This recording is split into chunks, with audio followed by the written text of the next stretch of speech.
All right, so we're back. This is the second lecture in the third series of lectures. This is the second lecture on chapter two of our text.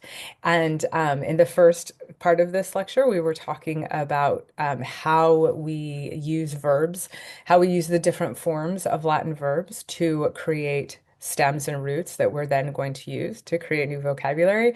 And so now we're actually going to look at what some of those verbs mean and what their roots are and what kind of vocabulary we can adopt from them.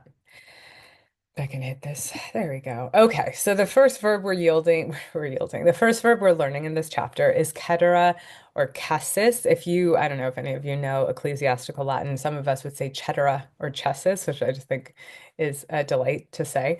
So cedere is the infinitive form of the verb. It means to yield. Cassis is the perfect passive participle form of the verb. It means to be yielded.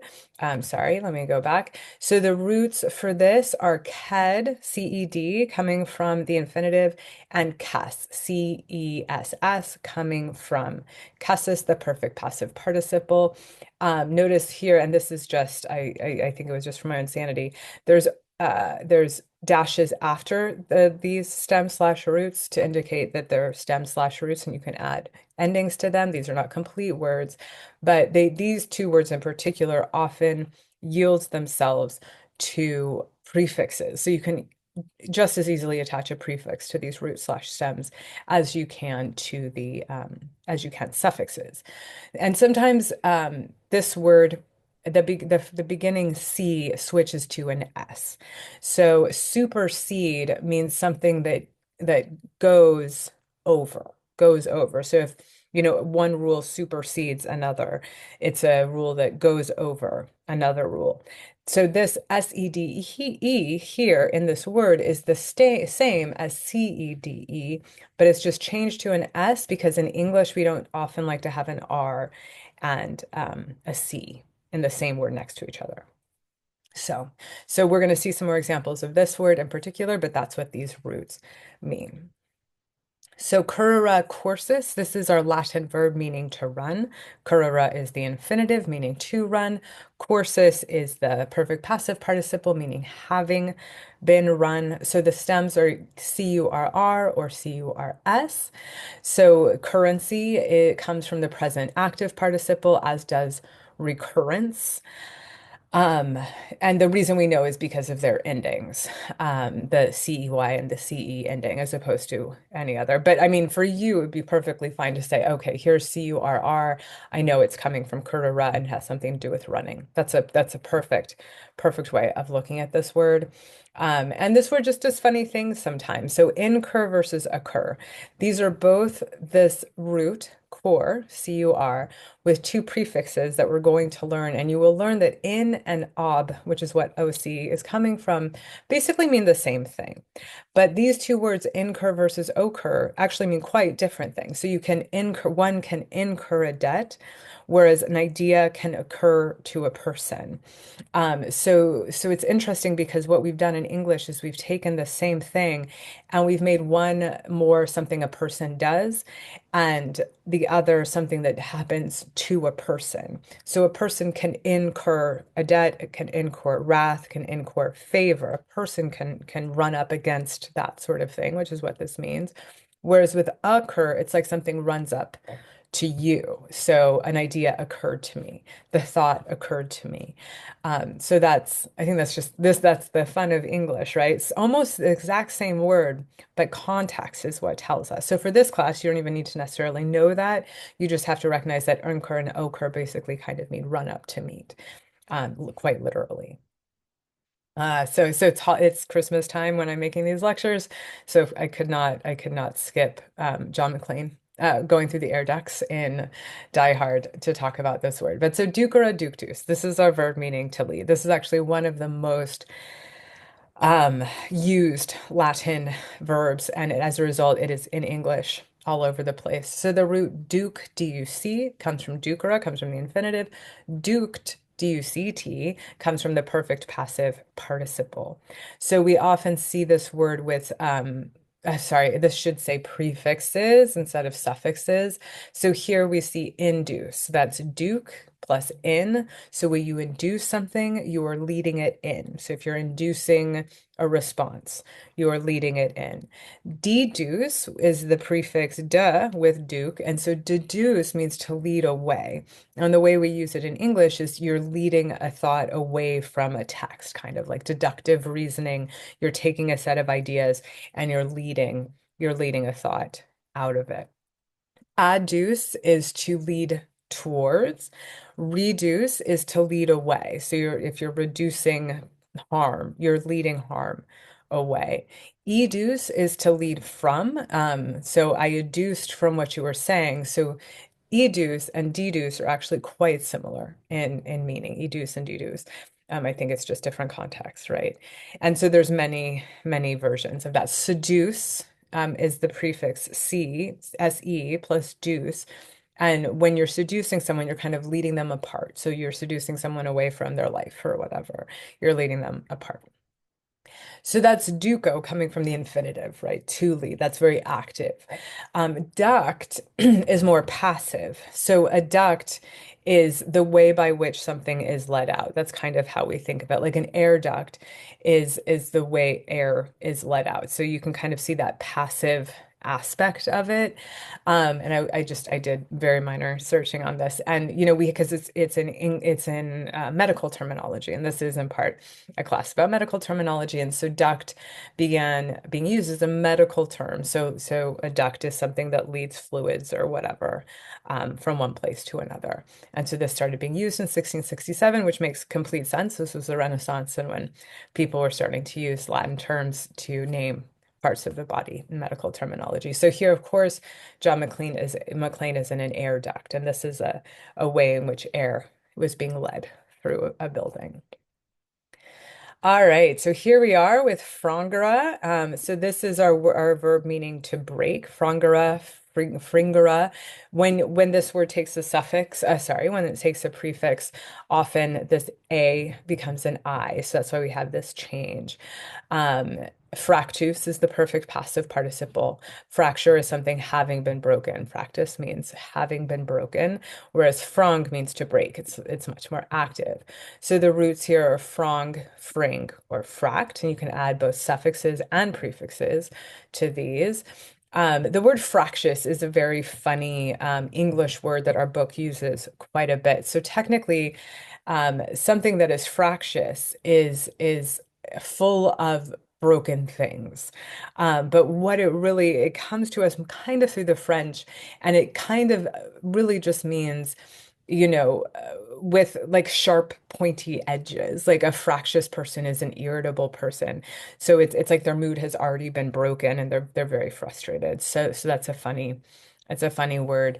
And then in English, we have both infringement and infraction. These essentially mean the same thing. It's basically you've come into something broken. You have brought something broken in. When you infringe upon somebody's personal space, right? You're breaking into their personal space. And that's like a more active, something we can all do, right? That happens all the time. Whereas infraction has kind of been absorbed as a legal term. That's a legal infraction. And it's a little more impersonal, a little more bloodless, but they essentially mean the exact same thing. It's an infraction is something when it's not really an active verb, but an infraction is a broken rule, right? Whereas when an infringement is kind of like a broken anything, really, but I always think of it as personal boundaries or something. So, but they're still essentially the same word, just coming from different roots. All right. So now this one, I'm glad you're here if you were here to hear me talk about it because it's just a very funny verb. It's a very funny word we use in English. The word is ludere, which means to play. That's the infinitive form. Lusus is the perfect passive participle, meaning having been played. And so if you're a humanities person at all, you may have already come across this term ludic. It is used quite a bit by especially like literary critics. Ludic is a sense of play. We often use it in reference to works of art, to works of philosophy, to works of kind of thought. And it has the sense of play, playing with convention, playing with expectation. And it is very playful, right? But often in English, when this word comes to us through its roots, it has a sense of trickery or deception. It's not a fun sort of play, it's a mean sort of play. So I put here, it's helpful to think here of play as both a form of entertainment and as a trick. So, and we can see that in the English. So an interlude or a prelude, these are actually quite literal. An interlude is a space in a play, right? Like in a performance. An interlude, the word inter means between.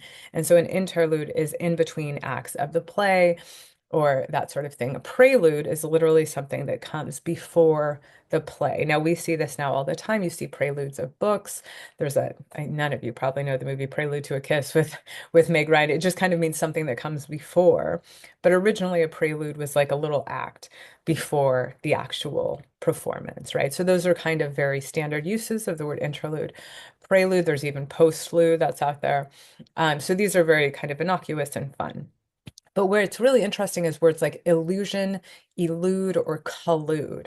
So here we have loose, lewd, and lewd. These are the same words, play, but none of these are related to like entertainment or playing with, children playing together.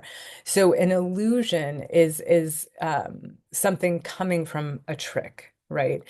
Elude is when you escape someone through trickery. Out of trickery, you eluded, the cops or whatever. When you collude with someone, you were working with someone to do something bad, to do something tricky. So it's quite different, right, than interlude or prelude, but the stem slash root is the same. They're both coming from the same Latin word. And as I mentioned, ludic. So that's a good one. Okay, and here's Moera or Motus. I think this is pretty standard. I don't think it'll be too hard for us to recognize this. The Latin verb moere means to move. The perfect passive participle means having been moved. So we're going to see that throughout, but yeah, yeah. So movement is coming from moera. Emotion is also coming from moera. And the relation to movement per se is sometimes more and sometimes less, but we'll see that when we start to add prefixes and suffixes. So this word is amazing just because in it, Latin and Greek, the words for stand and sit are remarkably flexible, but they're deceptive, right? So I'm going to tell you that cetera, cetera, sessus means to sit. And I think that most of us will have a very like simple understanding of what that means. You think sit, right? Like I sat in a chair. But then when you start to think about the word sit, even in English, you can recognize like how many ways we use that word metaphorically.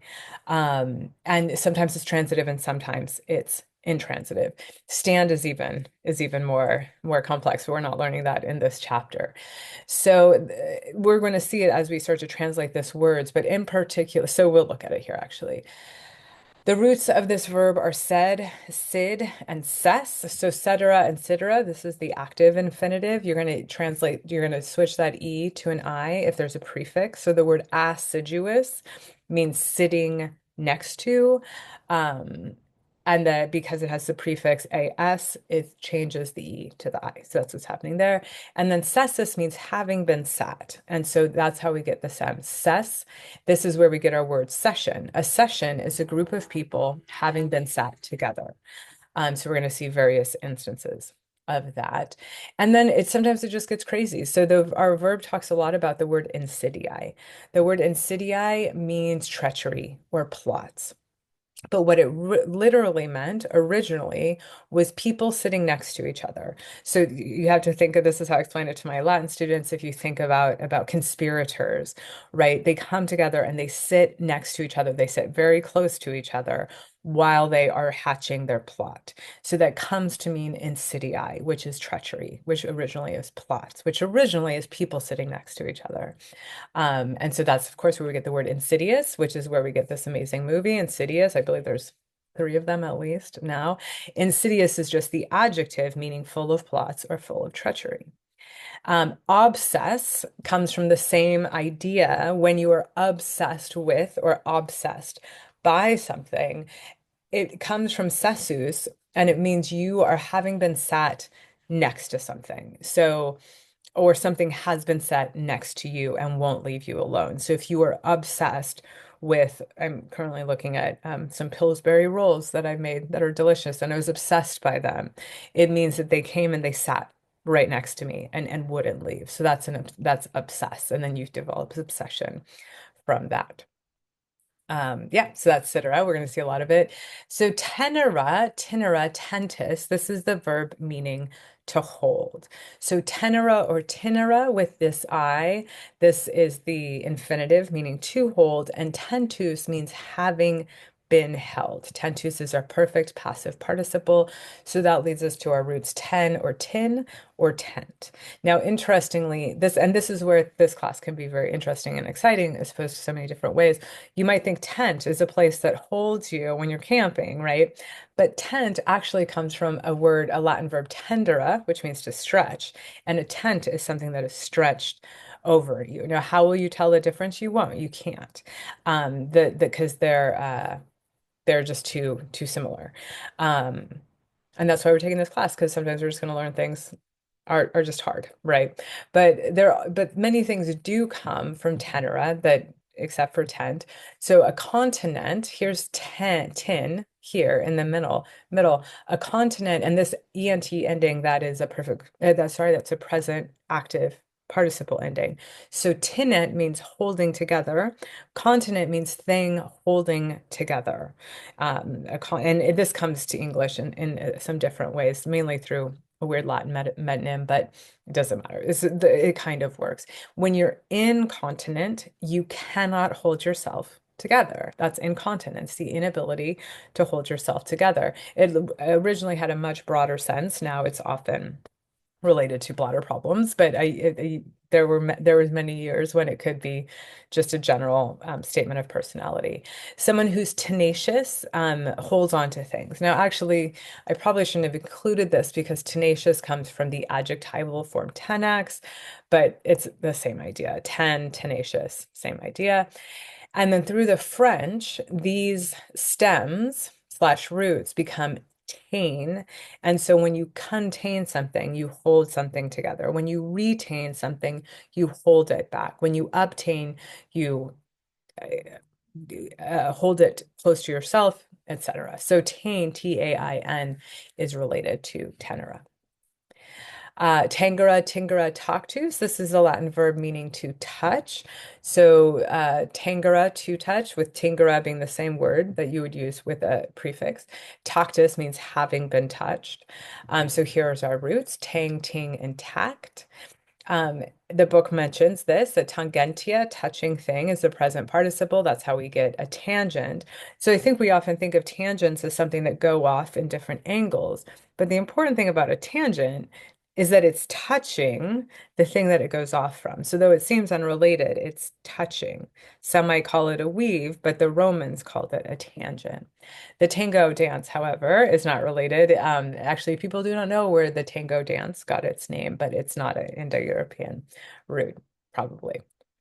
Okay, so verte versus, this is our Latin verb meaning to turn with the roots vert and verse. So verto, sorry, that should have been vertera and versus. So there's going to obviously, I think probably if you thought about it for 2 seconds, a bunch of words would come to your mind with either wert or where's. I want to briefly talk about traverse versus transverse because it comes up in our book and it's just such a funny little, it's a case where one word kind of takes on slightly different sense, even though they're the same word. So traverse and transverse are the same word. Tra is just short for trans.